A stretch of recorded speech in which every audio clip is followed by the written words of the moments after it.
Hello and good morning everyone, welcome to civil step. So आज की हमारी जो क्लास है सर्वाधार इनिशिएटिव, यहाँ है हमारा आज डे 77, राइट। सो डे 77 है साइंस एंड टेक्नोलॉजी के न्यूज़ डिस्कस करेंगे हम। जो भी पिछले एक वीक में मोस्ट इम्पॉर्टेंट करंट अफेयर रहे हैं related to science and technology, वो मैं आपके साथ यहाँ पर डिस्कस करने वाली हूँ। एंड वन मोर थिंग मैं आपको बता दूँ क्लास शुरू होने से पहले ही, जो भी न्यूज़ हम यहाँ पर डिस्कस करेंगे, जो भी इश्यूज हम यहाँ पर डिस्कस करेंगे, वो हमने बहुत ही ऑथेंटिक सोर्स जैसे कि the Hindu, Economic Times, Indian Express, Down to Earth, Live Mint and PIB जैसे न्यूज़पेपर से लिया है। तो आपको पता है बहुत ऑथेंटिक न्यूज़ है ये। आगे हम यहाँ पर एक चीज़ और मैं आपको बता दूं शुरू करने से पहले, कि हमारा जो भी स्टूडेंट न्यू क्लास में जुड़ते हैं उनके लिए, जो ऑलरेडी पुराने हैं देखते हैं उनको तो पता ही है हमारा पैटर्न क्या होता है इस क्लास को डिस्कस करने का। हम यहाँ पर पहले न्यूज़ डिस्कस करेंगे, उसके बारे में सारी चीज़ें देखेंगे, देन रिलेटेड टू एमसीक्यूज, और उससे रिलेटेड हम यहाँ पर एमसीक्यू डिस्कस करेंगे। अगर उसी स्पेसिफिक न्यूज़ से रिलेटेड जो हम यहाँ पर आज डिस्कस करेंगे, अगर कोई पीवाईक्यू यूपीएससी ने पूछा है, कोई प्रश्न ऐसा है जो यूपीएससी ने पूछा है उस विशेष मुद्दे से संबंधित, तो वो भी मैं आपके साथ यहाँ पर डिस्कस करने वाली हूँ। सो बहुत ही फ्रूटफुल ये क्लास होती है। जो स्टूडेंट इस साल यूपीएससी 2025 को टारगेट करने वाले हैं उनके लिए बहुत ही फ्रूटफुल क्लास ये है। ठीक है, तो सभी स्टूडेंट जो क्लास में होते हैं क्लास को आप शेयर कर लिया करो, ताकि ज़्यादा से ज़्यादा बच्चों को ये क्लास पहुंच सके। क्योंकि पता है होता क्या है, जब हम यूपीएससी एस्पिरेंट होते हैं ना, तो सबसे ज़्यादा जो दुविधा उन बच्चों के सामने होती है वो एक होती है करंट अफेयर की। क्योंकि स्टैटिक बुक्स आपके पास होती हैं, उससे रिलेटेड आप करंट अफेयर देख लेते हो, लेकिन अब अभी ऐसा हो गया लगभग पिछले 2017 से, आप मान के चलो, और 16-17 से ये पैटर्न शुरू हो गया है कि करंट अफेयर के जो क्वेश्चंस होते हैं वो काफ़ी ज़्यादा यहाँ पर पूछे जाते हैं। तो बहुत इंपॉर्टेंट हमारे लिए एस्पेक्ट है। ना तो हम इसको प्रीलिम्स में स्किप कर सकते हैं, ना ही हम मेंस में कर सकते हैं। इवन जब पर्सनालिटी टेस्ट होता है तो भी जो चीज़ न्यूज़ में चल रही होती है, ठीक है, वहीं से मोस्टली ये होता है कि आपसे पूछा जाता है कि आप कितने अवेयर हैं किसी चीज़ को लेके, है ना। तो जो साइंस एंड टेक्नोलॉजी हमारा ये सब्जेक्ट है बहुत इंपॉर्टेंट है। हम इसको ऐसे नहीं है कि वेटेज कम है, क्योंकि देखो एग्ज़ाम क्वालिफाई करने के लिए, मेरिट लिस्ट में अपना नाम देखने के लिए आपको सारी चीज़ों को बैलेंस करना पड़ता है, और यूपीएससी ना आपको बैलेंस करना सिखाती है। ठीक है, आप किसी एक चीज़ को ना तो बहुत ज़्यादा कर सकते हो, ना ही आप इग्नोर कर सकते हो। ये दोनों चीज़ों के बीच में आपको रहना पड़ता है। ठीक है, तो हम लोग क्लास शुरू कर लेते हैं। आज का हमारा जो फर्स्ट इशू है, जो पहला मुद्दा है, वो है व्हाट इज टंगस्टन। टंगस्टन क्या होता है, हिंदुस्तान टाइम्स की ये न्यूज़ है, साइंस एंड टेक्नोलॉजी का न्यूज़ है। देखते हैं क्या है टंगस्टन। सो कैंसिल। अच्छा, एक चीज और, टंगस्टन क्या है ये तो हम देख लेंगे, पहले से चर्चा में रहता, बट अभी ये क्यों चर्चा में है ये हमारे लिए समझने वाली बात है कि हम इसको ही क्यों पढ़ रहे हैं। तो हो सकता है, चूंकि हमने ये भी बोला कि करंट अफेयर की क्लास है साइंस एंड टेक्नोलॉजी से रिलेटेड, तो ये हो सकता है कि टंगस्टन से रिलेटेड कोई हो सकता है कोई चीज, इससे रिलेटेड मुद्दे जो हैं वो न्यूज़ में रहे हों, कोई कमेटी बनी हो, कोई कमीशन बना हो, या किसी भी तरीके का कोई ना कोई इसमें न्यू चीज़ ऐड हुई है, या तो पुरानी को कैंसिल किया गया है, इसी वजह से ये चर्चा में है। तो देख लेते हैं। कैंसल टंगस्टन माइनिंग इन तमिलनाडु डिस्ट्रिक्ट, स्टालिन अर्ज मोदी। यानी कि क्या हुआ है कि तमिलनाडु डिस्ट्रिक्ट में टंगस्टन की माइनिंग है, उनको कैंसिल करने की बात की गई है। किससे? प्रधानमंत्री मोदी जी से। अब देखो मैं आपको ना एक चीज बताऊंगी यहाँ पर, अब यही यही आप देखोगे ना कि यूपीएससी की तैयारी हमको किस तरीके से करनी होती है इंटीग्रेटेड वे में। आप यूपीएससी एस्पिरेंट हो, राइट। अब देखना एक चीज, यहाँ पर ये क्लास किसकी है? साइंस एंड टेक की क्लास है। अब यहाँ पर हम टंगस्टन पढ़ रहे हैं, ठीक है, साइंस का हो गया। अब एक चीज और देखो, हम करंट अफेयर पढ़ रहे हैं। देखो करंट अफेयर स्टैटिक को जोड़ा कैसे जाता है। हमने यहाँ पर मुद्दा हमारा है कि टंगस्टन क्या है और ये चर्चा में क्यों। तो कैंसल टंगस्टन माइंस इन तमिलनाडु डिस्ट्रिक्ट स्टालिन अर्ज मोदी, है ना, जो वहाँ के चीफ मिनिस्टर हैं, उन्होंने क्या किया है, मोदी को एक पत्र लिखा है और उसमें कहा है कि तमिलनाडु डिस्ट्रिक्ट में जो टंगस्टन माइनिंग है उनको कैंसिल करने की बात की है। अब आप यहाँ पर जब माइनिंग देख रहे हो तो माइनिंग तो ज्योग्राफी का सब्जेक्ट आ जाता है, ज्योग्राफी का टॉपिक है, राइट। वहीं पर आप तमिलनाडु डिस्ट्रिक्ट, ये भी ज्योग्राफी से रिलेटेड आ गया, आपको लोकेशन पढ़नी होती है। एंड किसको लिखा? प्रधानमंत्री मोदी को। किसने? चीफ मिनिस्टर ने। सो अब देखो, जो चीफ मिनिस्टर यहाँ पर, इसमें पॉलिटी भी हो गई है ना।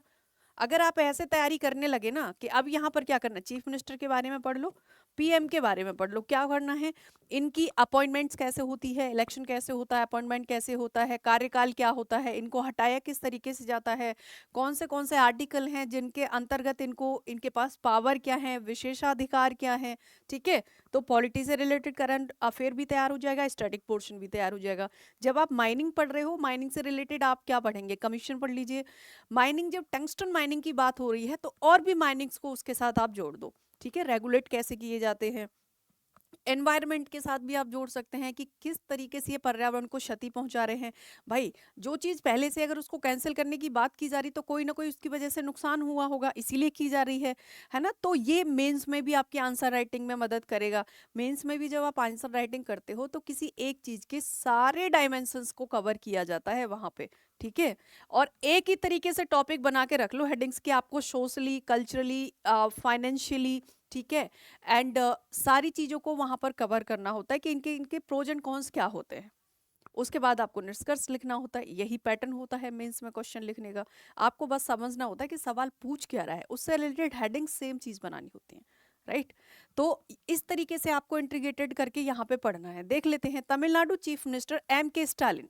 तमिलनाडु के चीफ मिनिस्टर हैं कौन? एम के स्टालिन। अब देखो, साइंस एंड टेक्नोलॉजी की क्लास है, ज्योग्राफी भी आप देख रहे हो, पॉलिटी भी देख रहे हो, करंट अफेयर भी देख रहे हो। And on Friday wrote prime minister Narendra Modi seeking the cancellation of rights granted by centre to private forms to mine tungsten in Madurai district. Tamil Nadu के मदुरई डिस्ट्रिक्ट में ये माइनिंग है टंगस्टन की, उनको कैंसिल करने की बात की गई है। ठीक है, तो आपके 3 से 4 सब्जेक्ट यहाँ पर देखो तैयार होंगे इस टॉपिक से रिलेटेड। साइंस एंड टेक्नोलॉजी तो होगा ही होगा, उसके बाद जियोग्राफी, उसके बाद आपका पॉलिटी एंड इकोनॉमिक्स की जब बात आ जाती है, क्योंकि फाइनेंस की भी बात है यहाँ पर। ठीक है, तो ये चीज भी है। देख लेते हैं संदर्भ इसका क्या है, क्यों चर्चा में है। Tamil Nadu chief minister recently wrote a prime minister seeking the cancellation of rights granted by the centre, जो कि सेंटर ने ग्रांट किए थे राइट्स, किसको? To private forms, private forms को, है ना। सेंटर ने, केंद्र सरकार ने क्या किया था कि प्राइवेट फर्म्स को टंगस्टन की माइनिंग के लिए तमिलनाडु के मदुरई डिस्ट्रिक्ट में परमिट दे दिया था। तो अभी उसी के कैंसिलेशन की बात यहाँ पर तमिलनाडु के चीफ मिनिस्टर कर रहे हैं, किससे? मोदी से। उन्होंने उनको एक लिख करके भेजा है। And to mine tungsten in the Nayakkarpatti tungsten block in Madurai district. ये नयक्कलपट्टी टंगस्टन ब्लॉक है कहाँ पर? मदुरई डिस्ट्रिक्ट में। अब आप देख रहे हो, आप यहाँ पर एक सब्जेक्ट है ना, मतलब आप क्या पढ़ रहे थे यहाँ पर? साइंस एंड टेक्नोलॉजी पढ़ रहे थे, राइट। अब यहीं पर जब माइनिंग की बात हो रही है या फिर डिस्ट्रिक्ट की बात हो रही है, तो ये सब आपका कहाँ पर आएगा? ये तो ज्योग्राफी में आ जाता है। यहीं पर जब चीफ मिनिस्टर की बात हो रही है, प्राइम मिनिस्टर की बात हो रही है एंड सेंटर की बात हो रही है, ठीक है, तो ये कहाँ पर आ जाएगा? ये आपका पॉलिटी में आ जाएगा। इस तरीके से तैयारी करनी होती है। और जब ऐसे आप नोट्स बना लोगे ना, एग्जाम निकलने से कोई रोक नहीं सकता। बस सेकंड पेपर आप कर लेना सी सेट वाला। कई बार बच्चे जीएस का निकाल लेते हैं तो सी सेट में रह जाते हैं। इसीलिए बैलेंस बनाना होता है, इसीलिए बैलेंस बनाना होता है, इसीलिए बोला जाता है। ना तो जीएस को इतना ध्यान देना है कि सी सेट में रह जाओ, ना केवल सी सेट पे इतना ध्यान देना है कि फिर आप जीएस में स्कोर ना कर पाओ। ठीक है, तो इस चीज पे ध्यान देना होता है। आगे देख लेते हैं। अब हम यहाँ बात करेंगे टंगस्टन की। अबाउट टंगस्टन क्या है? सो it is a chemical element. ये एक रासायनिक तत्व है। ठीक है, यह एक रासायनिक तत्व है, केमिकल एलिमेंट है विद द सिंबल डब्लू। एक चीज और, इसका सिंबल क्या है? डब्लू। कई बार आपने देखा होगा इस तरीके के सवाल भी पूछ लिए जाते, तो टंगस्टन का सिंबल है डब्लू, ये ध्यान रखना है। टी नहीं है इसका सिंबल, इसका प्रतीक टी नहीं है, टंगस्टन का डब्लू है। एंड एटॉमिक नंबर 74, और इसका जो एटॉमिक नंबर है, इसका जो यहाँ पर आप देख रहे हैं वो है 74। जो आणविक नंबर है वो 74 है। प्रतीक क्या हो गया? टंगस्टन का डब्लू हो गया। एटॉमिक नंबर क्या हो गया? 74 हो गया। और ये कैसा एलिमेंट है? केमिकल एलिमेंट है, ये भी ध्यान रखना है। Classified as a transition metal, tungsten is a solid at room temperature. और जब ये रूम टेम्परेचर होता है, जितना तापमान एक कमरे के अंदर होता है, अगर उस पर ये रहता है तो ये सॉलिड होता है। ठीक है, इट इज नेचुरली ऑक्यूरिंग एलिमेंट्स, प्राकृतिक रूप से पाया जाने वाला ये एक रासायनिक तत्व है। इट ऑक्यूर्स इन रॉक्स, चट्टानों में पाया जाता है, कई प्रकार के मिनरल्स में पाया जाता है, combined with other chemical but never as pure metal. कभी भी ये प्योर मेटल की तरह नहीं मिलता है, या तो ये रॉक्स में पाया जाएगा या तो दूसरे केमिकल्स के साथ कंबाइंड होगा, ठीक है। और ये केमिकल एलिमेंट है, रासायनिक तत्व है। 74 इसका एटॉमिक नंबर है, W इसका प्रतीक है यानी कि सिंबल है। ये चीज ध्यान रखनी है। किस वजह से चर्चा में है वो भी देखा। तमिलनाडु डिस्ट्रिक्ट, तमिलनाडु राज्य का एक डिस्ट्रिक्ट है मदुरई, वहां पर जो टंगस्टन ब्लॉक है, टंगस्टन माइनिंग के सेंटर ने दे दिए थे राइट्स, किसको, प्राइवेट फर्म्स को। उसको कैंसिलेशन के लिए वहां के जो चीफ मिनिस्टर हैं M.K. स्टालिन, उन्होंने प्रधानमंत्री जी को कहा है कि आप इसको कैंसिल करिए, ऐसा नहीं होने दिया जाएगा, ठीक है। आगे देख लेते हैं। So it is found in nature in minerals form like the wolframite and the scheelite, यानी कि जो टंगस्टन है ये जब मिनरल्स में प्राकृतिक रूप से पाया जाता है तो ये वॉल्फ्रामाइट और सिलाइट के रूप में पाया जाता है। Elemental tungsten is a white to steel grey metal, यानी कि जब ये तात्विक रूप में पाया जाता है तो ये स्टील जैसा थोड़ा सा उसे ग्रे तरीके का दिखता है। And depending on the purity, और डिपेंड करता है कि इसकी प्योरिटी कैसी है, that can be used in pure और the mixed with the other metal to make alloy, right. इसके फीचर्स क्या है, इसकी विशेषताएं क्या हैं, उनके बारे में बात कर लेते हैं। क्या फीचर्स हैं, क्या विशेषताएं हैं। फीचर्स क्या है, विशेषताएं क्या है। So one of the densed metal with the density of 19.3 ग्राम, यानी कि इसकी डेंसिटी बहुत ज्यादा होती है, बहुत डेंसिटी वाले जो एलिमेंट्स हैं उनमें से एक टंगस्टन भी है। Highest melting point of all metal at 3410 degree centigrade, यानी कि 3410 डिग्री सेंटीग्रेड पर ये जो मेटल हैं ये मेल्ट हो सकता है। तो हाईएस्ट मेल्टिंग पॉइंट इसका ये है। Lowest vapour pressure of all metal with 4.27 PA and 341010 centigrade. Highest tensile strength of all metal over 1665 degree centigrade, ठीक है। एंड अगर इसके हम यूज की बात करें कि इसका यूज या इसका उपयोग या इसका प्रयोग कहाँ पर होता है, अगर हम इसकी बात देखते हैं तो tungsten alloy tend to be strong and flexible, resist wear and conductor electricity as well, ठीक है। यानी कि जो टंगस्टन अलॉय होता है ये मजबूत होता है, फ्लेक्सिबल भी होता है मजबूत होने के साथ साथ, प्लस रजिस्टर वेयर करता है, प्रतिरोध का ये वेयर करता है, एंड कंडक्ट इलेक्ट्रिसिटी वेल। आपने एक चीज देखी होगी, जो पहले येलो कलर की लाइट देते थे, है ना, जो बल्ब पहले लगाए जाते थे ये ट्यूब लाइट आने से पहले, उनमें टंगस्टन का फिलामेंट लगाया जाता था, अगर आपको याद हो तो। और ये सवाल उस समय पर कई बार ये पूछा, ये अभी भी पूछ लिया, प्रीलिम्स में बहुत बार आ जाता है इस तरीके के सवाल, ठीक है। जो बल्ब होते थे ना, बल्बों में जो फिलामेंट होता था, बल्बों में जो फिलामेंट होता था वो किसका होता था, वो टंगस्टन का होता था, टंगस्टन का होता था, ठीक है। टंगस्टन का एटॉमिक नंबर क्या है, 74, प्रतीक क्या है इसका, W।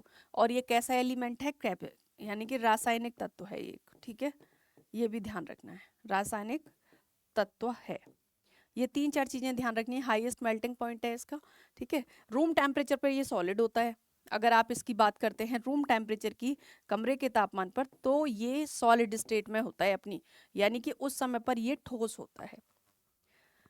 आगे देखते हैं हम यहाँ पर। So tungsten is used in product such as X-ray tubes, यानी कि जो एक्सरे में इसका प्रयोग किया जाता है, ट्यूब में, बल्ब में किया जाता है, जैसा मैंने बताया फिलामेंट उसमें होता है। हाई स्पीड टूल्स जो होते हैं उनमें टंगस्टन का प्रयोग किया जाता है, मजबूत होता है बहुत ज्यादा।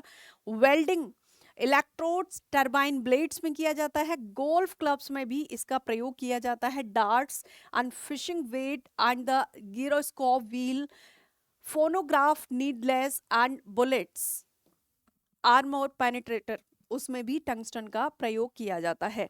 And it is also used as the catalyst to speed up chemical reaction. दूसरी बात, chemical compounds of tungsten are used for many purpose.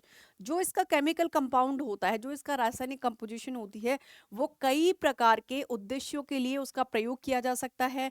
Cemented tungsten carbide, a hard substance to use make grinding wheels and cutting forming tools, ठीक है। दूसरी बात, major producer कौन है tungsten का? सबसे ज्यादा टंगस्टन का उत्पादक कहाँ पर होता है?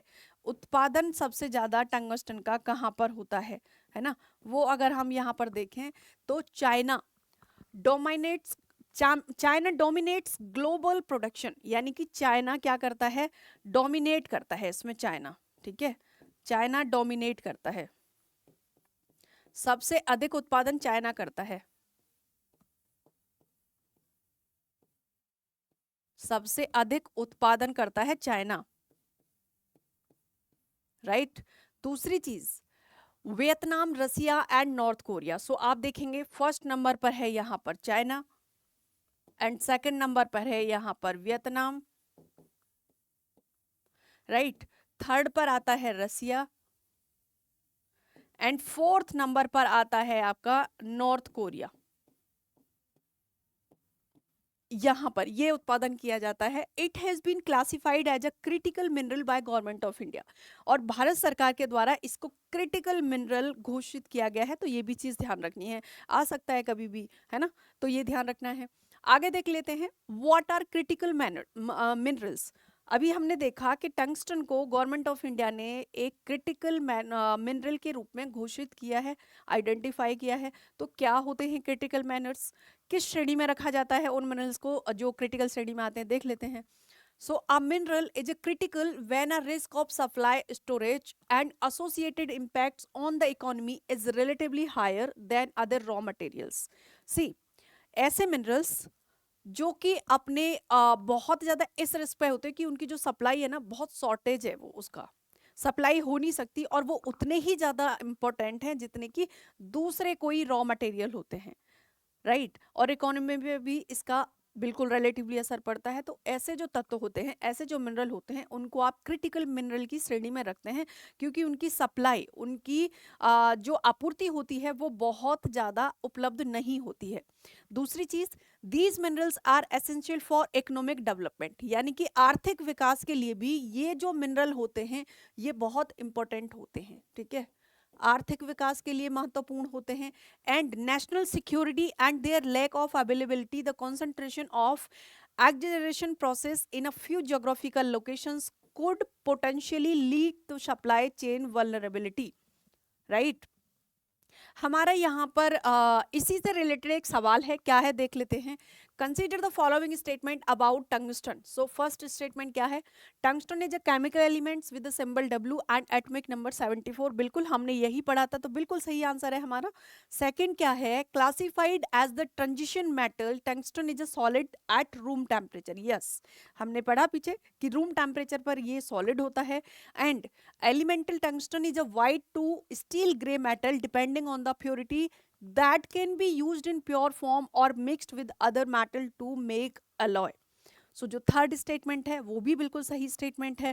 आंसर हमारा कौन पूछ क्या रहा है, कौन सा स्टेटमेंट सही है, तो तीनों सही है। आंसर कौन सा होगा, सी। सी हमारा यहाँ पर आंसर होगा, फर्स्ट भी सही है। एटॉमिक नंबर 74 होता है, सिंबल W होता है, रूम टेम्परेचर पर सॉलिड स्टेट में होता है, ठीक है। ट्रांजिशन मेटल के रूप में इसको क्लासिफाई किया गया है, क्रिटिकल मैनर मिनरल घोषित किया है बाय गवर्नमेंट ऑफ इंडिया, ठीक है। और क्रिटिकल मैनर वो मिनरल्स होते हैं जिनकी आपूर्ति बहुत कम होती है और जो आर्थिक विकास को, इकोनॉमी को, नेशनल सिक्योरिटी को बहुत ज़्यादा प्रभावित करते हैं। अब देखो, जब आप नेशनल सिक्योरिटी पढ़ रहे हो, आप आर्थिक विकास पढ़ रहे हो, तो इकोनॉमी आ गया यहाँ पर। जब आप नेशनल सिक्योरिटी पढ़ रहे हो तो यहाँ पर इंटरनल सिक्योरिटी की बात हो गई, है ना, राष्ट्रीय सुरक्षा की बात हो गई। तो कितने सारे सब्जेक्ट आपके एक टॉपिक से जुड़े हैं।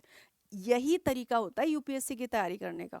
मैं आपको एक चीज बता रही हूँ, ऐसा नहीं कि आप पॉलिटी पढ़ रहे हो तो बाकी सब्जेक्ट की बात उसमें नहीं होती होगी, ज्योग्राफी पढ़ रहे हो तो बाकी सब्जेक्ट पीछे छूट जाएंगे।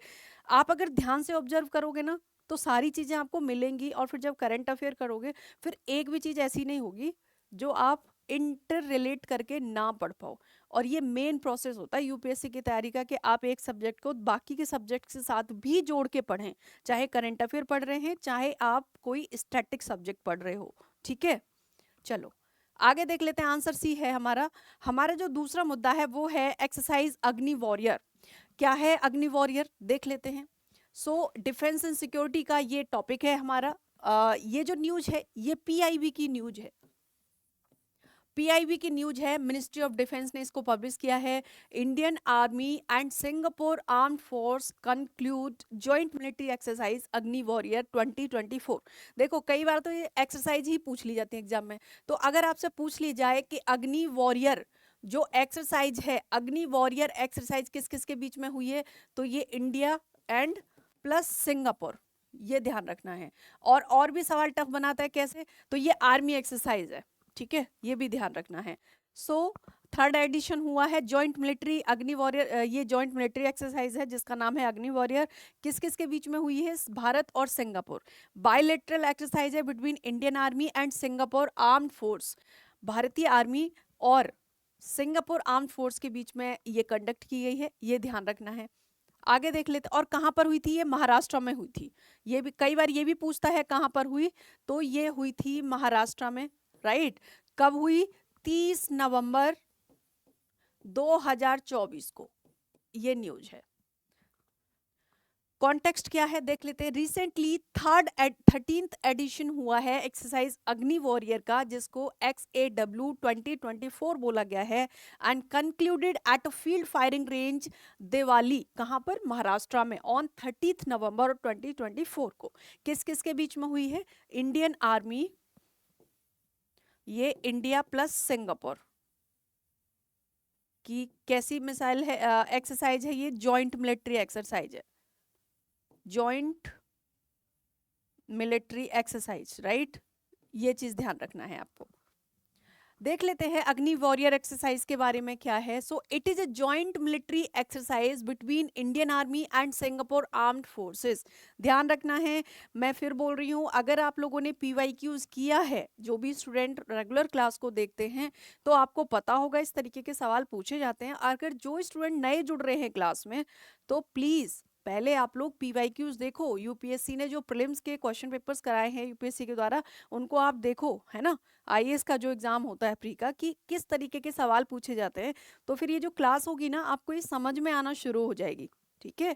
आपको ये पता चल जाएगा कि जो कंटेंट आपको मिल रहा है वो किस लेवल का मिल रहा है, और सवाल यहाँ से क्रैक हो सकते हैं कि नहीं हो सकते, ये समझ भी विकसित हो जाएगी। अदरवाइज तो क्या होगा कि आपको जो भी मिलता रहेगा आपको ऐसे ही लगेगा कि सब सही है। इसलिए कह रही हूँ PYQs देखो, उसके बाद आप अपनी रेंज का थोड़ा सा उसका ध्यान रखिए, ठीक है। चलो देख लेते हैं। It witnessed participation by Singapore Armed Forces and contingent comprising personnel from Singapore Artillery and Indian Army contingent personnel from the Regiment of Artillery। ठीक है, इंडिया सिंगापुर महाराष्ट्र में हुआ है, 30 नवंबर 2024 को हुआ है। जॉइंट मिलिट्री एक्सरसाइज है, Indian arm force, Indian army और सिंगापुर आर्म्ड फोर्सेस के द्वारा पार्टिसिपेट किया गया है, ये ध्यान रखना है। उद्देश्य क्या है इसके, XAW 2024 एक्सरसाइज के, was maximize mutual understanding of drills and procedure to achieve jointness and multinational force under the United Nations Charter।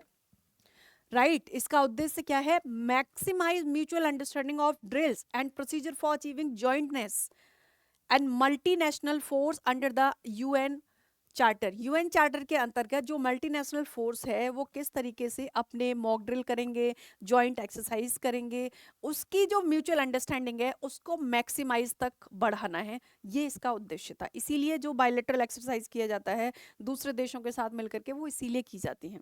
And the exercise showcase joint power fire power planning execution and use of new generation equipment artillery both armies. दोनों तरफ की जो आर्मीज है Singapore की और भारत की, इन्होंने अपने जो न्यू जनरेशन के इक्विपमेंट्स हैं उनका यहाँ पर यूज करके दिखाया है। यहाँ पर उन्होंने अपनी जॉइंट फायर पावर का यूज करके दिखाया, तो इस तरीके के यहाँ पर मॉक ड्रिल होते हैं, ठीक है।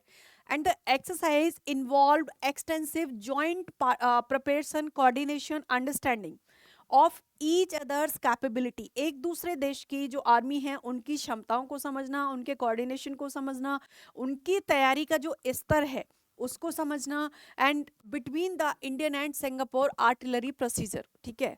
दूसरी बात, it marked the culmination of successful training by Singapore Armed Force troops, exposing them to industry-7 firepower planning, and both sides utilize Nikkei Technologies exercise and exchange best practices as part of the joint training. अब हम देखेंगे what is the role of the regiment of artillery. जो regiment of artillery होती है उसकी भूमिका क्या होती है, उसका रोल क्या होता है, उसके बारे में देखेंगे. क्या भूमिका है रेजिमेंट आर्टिलरी की, ठीक है.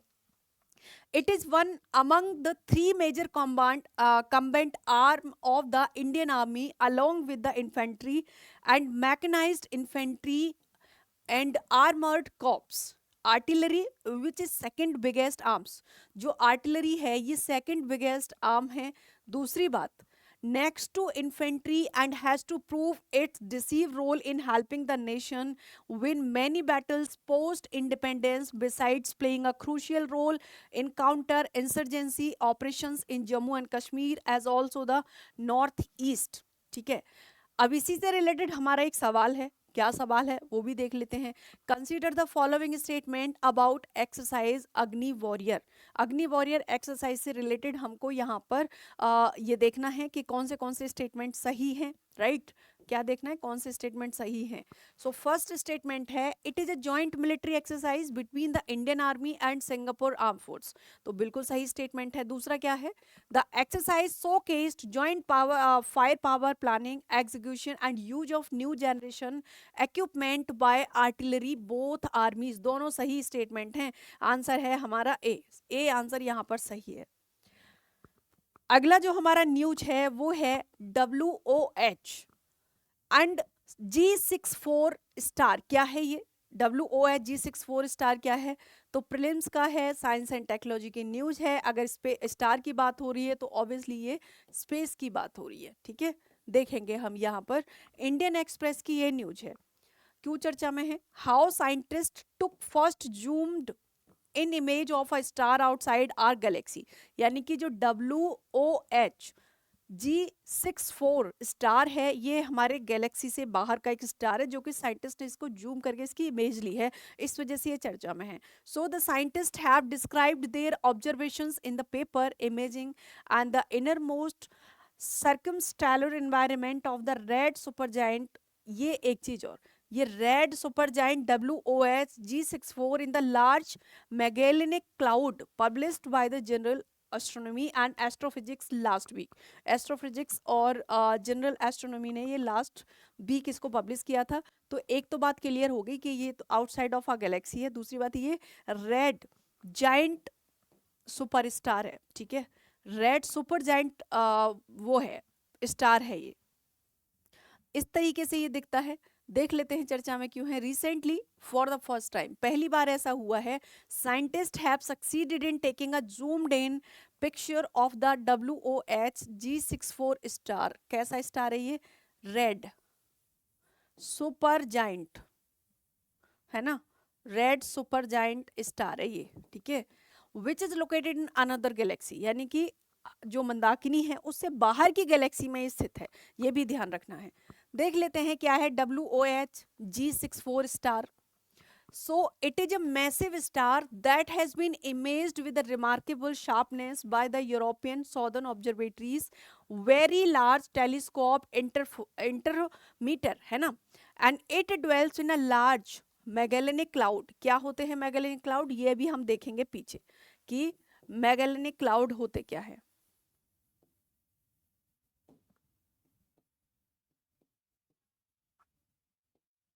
ये होते क्या है ये देखेंगे. सो अ ड्वार्फ और satellite galaxy that orbits our Milky Way which also happens to be one of the closest galaxy to us. ठीक है, देखते हैं आगे. It was discovered in 1970s. 1970 में इसको डिस्कवर किया गया था बाय वैगेंट and Westerlund Olander and the Hayden के द्वारा. Incidentally the WOH in its name is the acronym for name for its three discovered. See, यहाँ पर आप देखेंगे ये है W एंड यहाँ पर आप देखेंगे ये है O, right. And WOH and Hayden H, इनके नाम का जो फर्स्ट इनिशियल है उसको जोड़कर ये बनाया गया है WOH G64 स्टार, क्योंकि इन तीनों ने मिलकर के 1970 में इसको डिस्कवर किया था.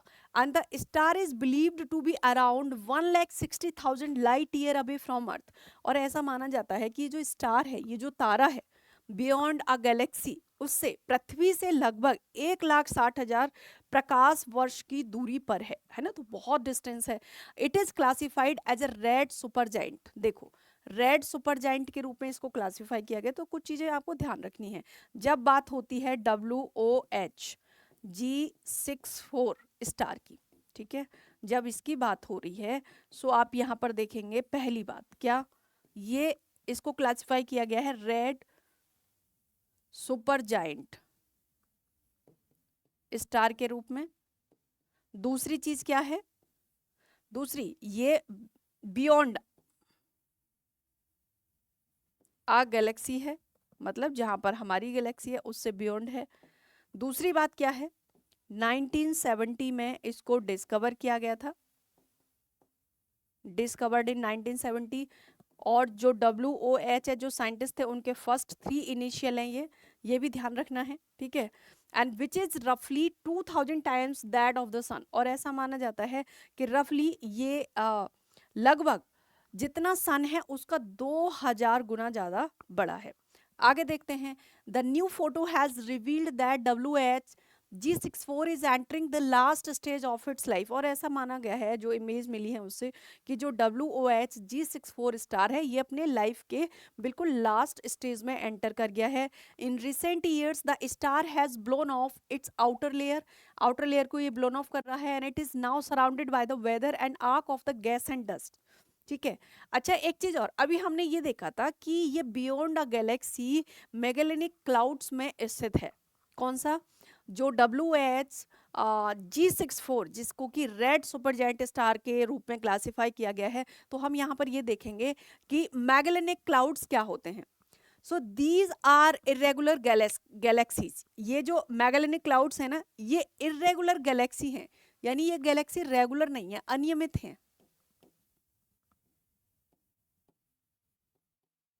अनियमित आकाश गंगाएं हैं ये, ठीक है। That share a gaseous envelope and lies about 22 apart in a 22 degree apart in the sky near the south celestial pole, ठीक है। गैसियस एनवलप प्रदान करती हैं ये इरेगुलर गैलेक्सी इनको बोला जाता है। And they are composed of 2 regular irregular galaxies, the large Magellanic cloud LMCs को बोला जाता है, और एक होता है small Magellanic cloud SMC, which orbit the Milky Way once every 1500 million years, जो कि मिल्की वे को ऑर्बिट करता है, मिल्की वे की परिक्रमा करता है लगभग 1500 मिलियन वर्ष में, and each other once every 900 million years, ठीक है। दीज कैंपेनियन गैलेक्सीज, ये जो 2 कैंपेनियन गैलेक्सी हैं, ये were named of the Portuguese navigator जिनका नाम था Ferdinand Magellan, and whose crew discovered them during the first voyages around the world 1519 to 2022, ठीक है। 1519 से 1522 तक इसको खोजा गया था, यानी कि 1519 टू 1522, ठीक है। Magellanic clouds were formed at about the same time as the Milky Way galaxy and approximately 13 billion year ago. They are presently captured in orbit, presently orbit किया गया है, इनको एक ऑर्बिट में कैप्चर किया गया around the Milky Way galaxy, and have experienced several tidal encounters with each other and with galaxy. They contained numerous young stars and star clusters as well as some much older stars, ठीक है। अब हम यहाँ देखेंगे supernova क्या होता है। क्या होता है supernova? A supernova is the name given to the catalysmic explosion of the massive star, and they are the largest explosion that take place in a space, है ना। स्पेस में जो बहुत बड़े विस्फोट होते हैं उनमें ये सबसे बड़ा माना जाता है, उनमें से सबसे बड़ा माना जाता है। इसी से रिलेटेड हमारा सवाल है, कौन सा सवाल है देख लेते हैं। Consider the following statements about WOH G64 star. 3 statement इस हमारे पास है, इससे रिलेटेड करना क्या है, which of the statement given above is are correct, ये देखना है कि इनमें से कौन सा स्टेटमेंट सही है। It is a massive star that has been imaged with a remarkable sharpness by the European southern observatories very large telescope interferometers, बिल्कुल सही स्टेटमेंट है। दूसरा क्या है, the stars is believe to be around 1,60,000 light year away from the earth. तो बिल्कुल पृथ्वी से लगभग 1,60,000 प्रकाश वर्ष की दूरी पर है ये स्टार।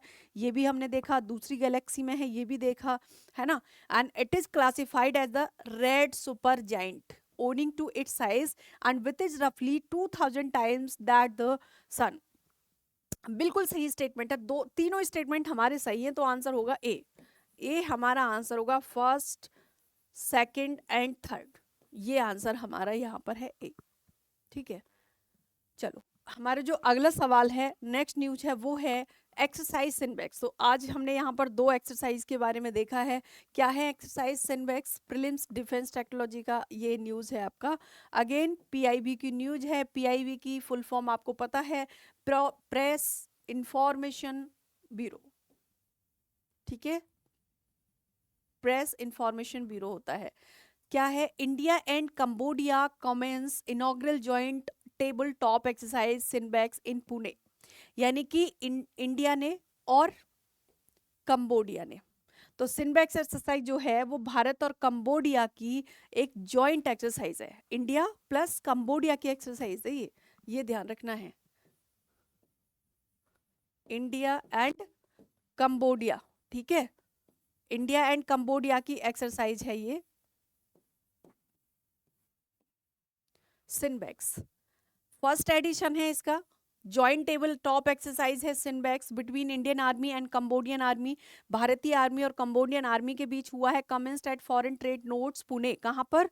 पुणे में हुआ है, ये भी चीज ध्यान रखना है। और फर्स्ट एडिशन है, यानी कि अभी शुरू हुआ है, ये फर्स्ट एडिशन है इसका। ठीक है, आगे देख लेते हैं हम लोग इसका कॉन्टेक्स्ट क्या है। तो the first edition of joint top table top exercise CINBAX commenced at foreign training node Pune. जो फॉरेन ट्रेनिंग नोड है पुणे में, वहां पर हुआ है। एंड ये टॉप जो फर्स्ट एडिशन है जॉइंट टेबल टॉप एक्सरसाइज का, ठीक है, फर्स्ट एडिशन है ये। आगे देखते हैं अबाउट एक्सरसाइज सिनबैक्स के बारे में। So it is conducted between the Indian army and Cambodian army. जो एक्सरसाइज सिनबैक्स है ये इंडियन आर्मी और कंबोडियन आर्मी के बीच कंडक्ट की जाती है। The Cambodian army contingent will comprise personnel and Indian army contingent is also composed of personnel from an infantry brace. दूसरी चीज जो एक्सरसाइज सिनबैक्स है is a planning exercise aimed at war game conduct of joint counter terrorism operator under the chapter 7th of UN charter. ठीक है, देखेंगे क्या है। So the exercise will focus on discussion partnering to establish of joint training task force for intelligence, surveillance and reconnaissance besides planning of operations in the city environment। दूसरी चीज, the exercise will also involve discussion on information operation, cyber warfare, hybrid warfare, logistics, casualty management and the hard operations. इन सभी में ये participate करने के लिए joint एक मिलिट्री एक्सरसाइज है between India and Cambodia and top table exercise है। फर्स्ट एडिशन इसका हुआ है कहाँ पर? पुणे में। ठीक है, दूसरी चीज देख लेते हैं। ये जो एक्सरसाइज है ये 3 फेज में कंडक्ट की जाएगी। फर्स्ट फेज इसका will focus on preparation and orientation of participation for city operations during UN peace keeping mission. और इसका जो सेकंड फेज है will involve conduct for table top exercise. यहाँ पर ये टेबल टॉप एक्सरसाइज होगी सेकंड फेज में। जो थर्ड फेज है involve finalisation of plans and summoning up, and this will bring out practical aspects of theme based training and aims to enable the participation to comprehend and producers the through situation based discussions and the tactical exercise के बारे में होगा। and जो सिनबैक्स exercise है will also showcase weapons equipments of Indian origin promoting आत्मनिर्भर। देखो, आत्मनिर्भर भारत के थ्रू जो डिफेंस से रिलेटेड इक्विपमेंट्स प्रोड्यूस किए गए हैं इंडिया के द्वारा, उनको भी यहाँ पर शोकेस किया जाएगा, उनकी प्रदर्शनी की जाएगी। And indigenous capabilities in defence production, जो भारतीय स्वदेशी क्षमताएं हैं डिफेंस प्रोडक्शन में, उनको भी दिखाया जाएगा। And the inaugural edition exercise CINBAX will focus on enhancing thrust and commemorate achieving desired level of interoperability between troops of both sides। दोनों तरफ की ट्रूप्स के बीच में। The UN Charter gives the Security Council primary responsible for the maintenance of internal peace and security. In fulfilling this responsibility, the Council can establish UN peace operations. अब एक चीज मैं आपको बता दूं, हम बार बार एक चीज पढ़ रहे हैं, UN peace keeping, UN peace charter, UN peace building, क्या है ये? पहली बात तो ये कि अभी हाल ही में एक चीज हुई है, इंडिया हैज बीन, ये आपका न्यूज है, ध्यान रखना, ये करंट अफेयर की न्यूज है। So India has been reelected to the UN peace building commission for 2025 to 26, 25-26 के लिए भारत दोबारा से री इलेक्ट हुआ है यूएन पीस बिल्डिंग कमीशन का मेंबर के रूप में।